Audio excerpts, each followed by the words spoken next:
Welcome to Spare Parts Performance, guys. So, as you can see, we got the Camaro in the shop. What we're going to do, it has an old junkyard transmission in it. We put a shift kin in it last year. It pretty much made it work about as good as a stock transmission. But it got us through the season last year. Clutches are shot in it. Slipping real bad. You guys probably heard that in a couple of the other videos of making passes with it. So we're going to yank it out. We're going to throw some clutches in it. Once I get it out, I'll show you guys what I find inside of it. She's in pretty bad shape. We're going to go through it and fix it up. Pretty much just do a clutch swap on it.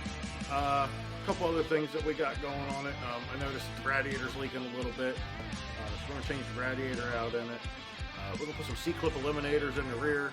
It's just got a stock 10-bolt rear in it right now with a $75 mini spool in there. It's been working great, but if anybody knows much about them, you snap a axle off without C-clip eliminators, the wheels walk out from under the car. So we don't want that. So we're going to fix that.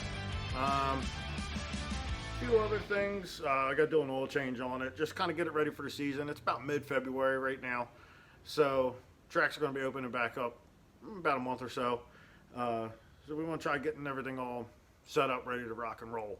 I'll check in with you once I get the trans out. Show you what all we found with it. See you then. Alright, so here's the trans out of it. Like I said, it wasn't anything special. It was just an old junkyard transmission. 350 turbo. It's actually a long tail. It came out, usually long tails are usually in like pickup trucks, stuff like that. Only reason I got long tail, what I could find. There's really no difference on the internals, other than the tail, like the output shaft, longer, obviously. Everything else is pretty much all the same. To put it into a car, you just have to have the drive shaft shortened. So got her out, pulled the torque converter out of it. Here's the torque converter sitting over in the bucket draining. With the Boss Hog 3500 torque converter. You guys have never used Boss Hog converters, definitely check them out. They have a nice Facebook page. Family-owned company, good prices. I've ran these converters for years, and probably about 20 years I've been running these converters. They're cheap, cheaply priced, I should say, but I've never had an issue out of them. They work great. So back over here to the transmission. Let me show you the first thing I found. First problem I found with this thing. All right, so you probably saw it when I was showing it to you earlier. See that dirt line right here? See this dirt line? Look a little bit closer at it.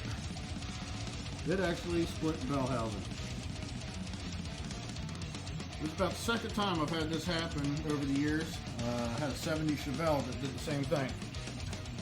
Usually, what causes that is something is flexing when the other things are not flexing. So, let me come over here, grab my transmission mount. I'll show you guys what we got as far as the tranny mount here.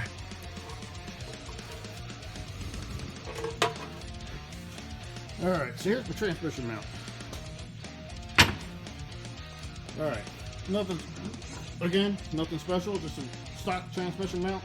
It was most likely on that transmission when I got the trans out of the junkyard. So, you look real close at it. See how the rubber's all cracking up? Alright. Just a hollow rubber design. Basically has this metal frame right here. It has a metal frame right here, and then just glued rubber in between the two. All right, so these transmission mounts are super weak. What happens is the motor goes to flex, and when you launch, it goes to flex because it's sitting on rubber also. It doesn't move quite as much as the transmission will because the transmission mount is weak. So what it does is it lets the trans flex a whole lot more than the motor does, and then it snaps the bell housing off. It has to find some weak link to break. So, lucky for us, we have another transmission. So, I don't know much about that transmission either. So we're still going to tear that one down and go through it. So, stay tuned.